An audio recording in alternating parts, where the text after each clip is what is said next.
Welcome to our channel, where we discuss important topics in caregiving to help you provide the best care possible for your loved ones.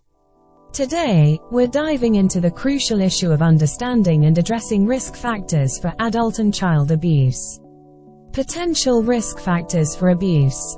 In the caregiving world, it's crucial to recognize the factors that can lead to abuse of both adults and children.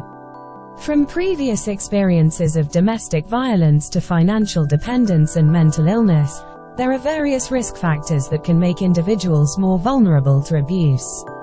Effects of abuse. Abuse can have devastating effects, causing physical pain, emotional trauma, and lasting damage to one's well-being.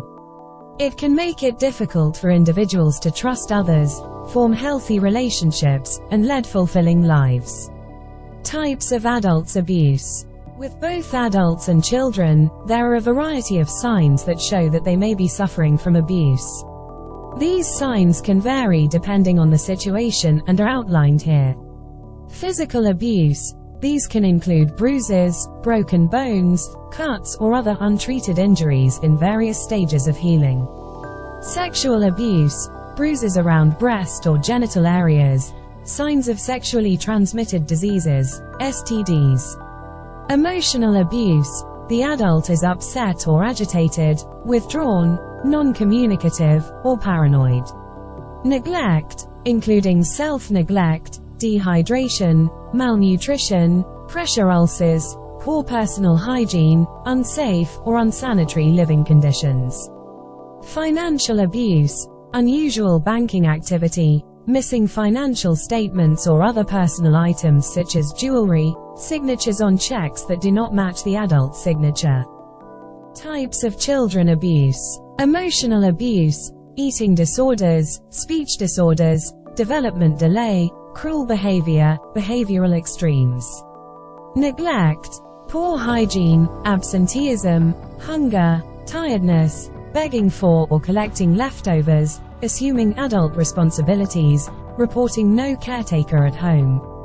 Medical abuse, giving false information about illness or known medical issues in a child.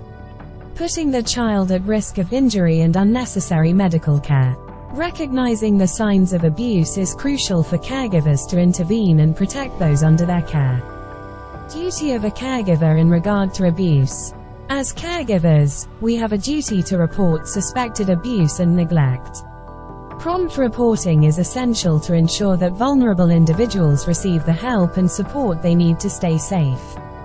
Prevention strategies. To stop abuse from happening in caregiving places, caregivers can do a few things to keep everyone safe.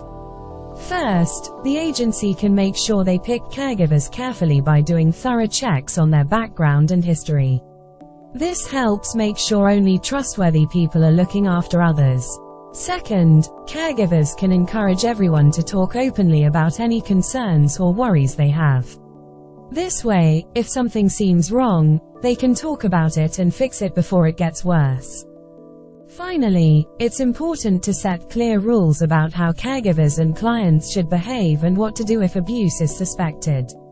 This helps everyone know what's okay and what's not, and how to handle any problems that come up. By doing these things, caregivers can make sure their caregiving places are safe and happy for everyone involved. Reporting procedures. If a caregiver working for an agency suspects that someone they're looking after is being hurt or neglected, they should take action right away. The first step is to inform their supervisor or someone in a higher position in the agency. From there, the supervisor can take the necessary steps to report the suspicions to the appropriate authorities, such as social services or the police, who can investigate and provide help. It's not just about being kind, it's also the law. Caregivers, along with their supervisors, have a duty to keep everyone safe, especially those who might be at risk. By promptly reporting suspicions to their supervisors and following the agency's procedures, caregivers ensure that vulnerable individuals receive the help and support they need to stay safe. Support resources. Fortunately, there are support resources available for both victims of abuse and caregivers. Hotlines, counseling services, and support groups offer guidance, support, and resources to those in need. For people who have been hurt by abuse or caregivers who need help dealing with abuse-related issues, here are some recommended hotlines. National Domestic Violence Hotline 1-800-799-SAFE 7233.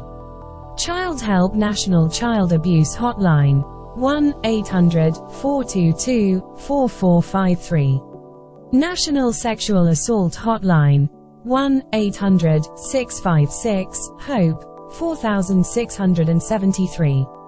National Suicide Prevention Lifeline 1-800-273-TALK 8255. National Elder Abuse Hotline 1-800-677-1116. Training and education. To enhance their knowledge and skills in safeguarding the well-being of those they care for, caregivers should participate in workshops, seminars, and certification programs focusing on abuse prevention, detection, and intervention. The role of community involvement in addressing and preventing abuse. Community organizations, advocacy groups, and government agencies play a vital role in addressing and preventing abuse at local, national, and global levels. Caregivers can get involved by raising awareness, advocating for policy changes, and supporting initiatives aimed at protecting vulnerable populations from abuse and neglect. Thank you for joining us today as we explored the importance of understanding and addressing risk factors for adult and child abuse. Remember, by working together and staying informed, we can create safer environments for everyone. If you're a caregiver looking to enhance your skills and knowledge, consider enrolling in the Care Certificate and Manual Handling training. Click the link in the description below to learn more and take the first step towards providing exceptional care. Don't forget to like, share, and subscribe for more valuable content. Until next time, take care and stay safe.